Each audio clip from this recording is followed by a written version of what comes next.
called the beautiful black woman syndrome. It's almost a curse. Okay. Agreed. Exactly. Here's what I'm saying. Number one, y'all date earlier when you look good. Statistics show it. When a black woman is attractive, she's sexualized earlier. She loses her virginity earlier. But here's the point that I want to make.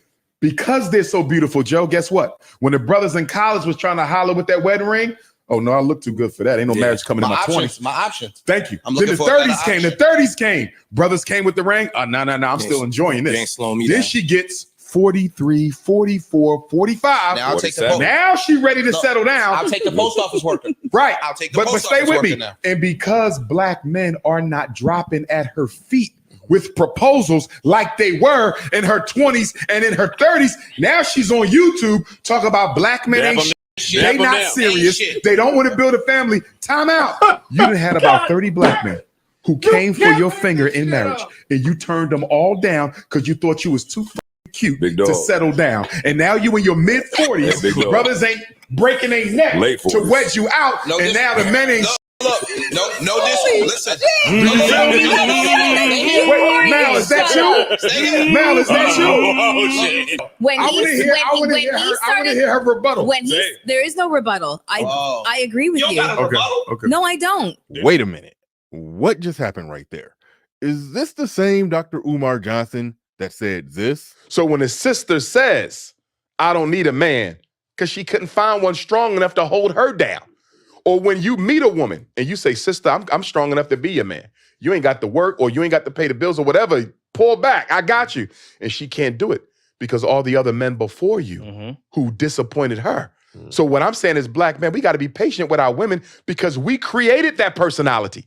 We created that. And then we want to act like we didn't play a role. We have to be held accountable for their poor selection. No, we as black men are not raising black boys to be the men that our women need. I don't mean you as the stepdad. No, I mean you as an active member in the community where we go to every single parent black mother and say, how many sons you got? 2? How many sons you got? 2? Well, guess what?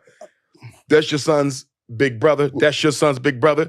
He taking them to school. He doing the homework. He gonna spend a couple hours with him every Saturday. He got his own kids too, but he gonna make time for you. If your most recent argument is true, then that renders your previous arguments null and void. You are supposed to go on there and berate Joe Budden and his crew for not creating mentoring systems that raises better black men for Melissa Ford to reject when they get down on one knee. Dr. Umar Johnson had a medium rare beef with Kevin Samuels all the way up until the time that he died, largely in part because Kevin Samuels was chin-checking those chicks on his show pretty much with the same points that Dr. Umar Johnson just made against Melissa Ford. That beef started when chicks started saying, we don't like your tone, Kevin Samuels. You need to talk to us more like Umar Johnson. Dr. Umar, hold on, ma'am. Dr. Umar Johnson, the man who calls you queen, mother, goddess, and all this other kind of stuff. And again, for those who are keeping score, this is another woman who comes on and says, talk to us more like Umar. The Prince of Pan-African, Big Papa's in the house. Run my donations. I mean, shout out to Umar. I got no problem with the dude, but I think it's funny y'all keep coming over here asking everybody to talk like Umar. Then Umar Johnson responded like this. I'm gonna call him the dirty dozen of division. The triple D, the dirty dozen of division. There's about 12 members of the dirty dozen of division, 12 beta males, YouTube life coaches who are trying to build a platform by making black women feel bad. I don't like it.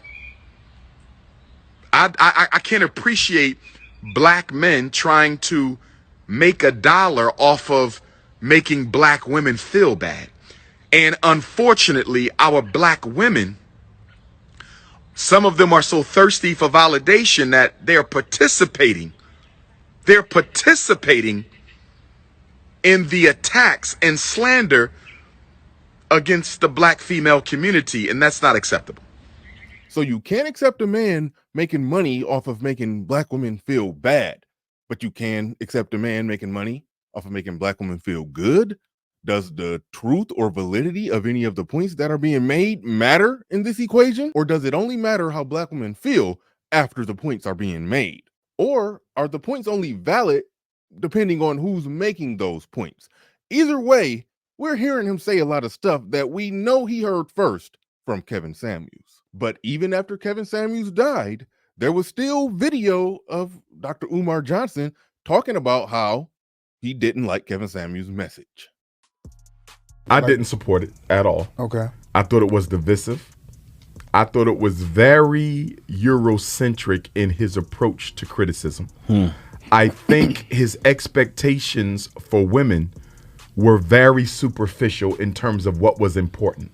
To me, telling women that you are too fat and that's the reason why you don't have a man, that is psychopathological and it is destructive to our community. He wants black men to build Wakanda in America for the women without having any bare minimum standards for the women.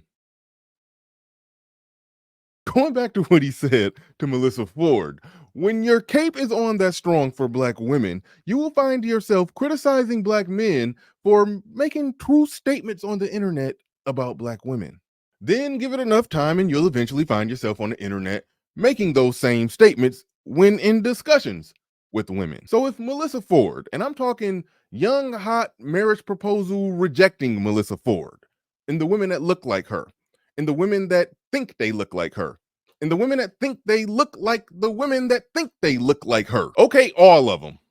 Because even the ones who know they don't look like that are just as entitled, because there's plenty of black men on the internet with huge platforms who are preaching a message that men should lower their standards and accept less. So if they all pretty much walk around with a similar mindset that Dr. Umar Johnson described when he was parroting Kevin Samuels in the beginning of this video, most, if not all, the community stuff that he talks about, that he preaches, it goes out the window.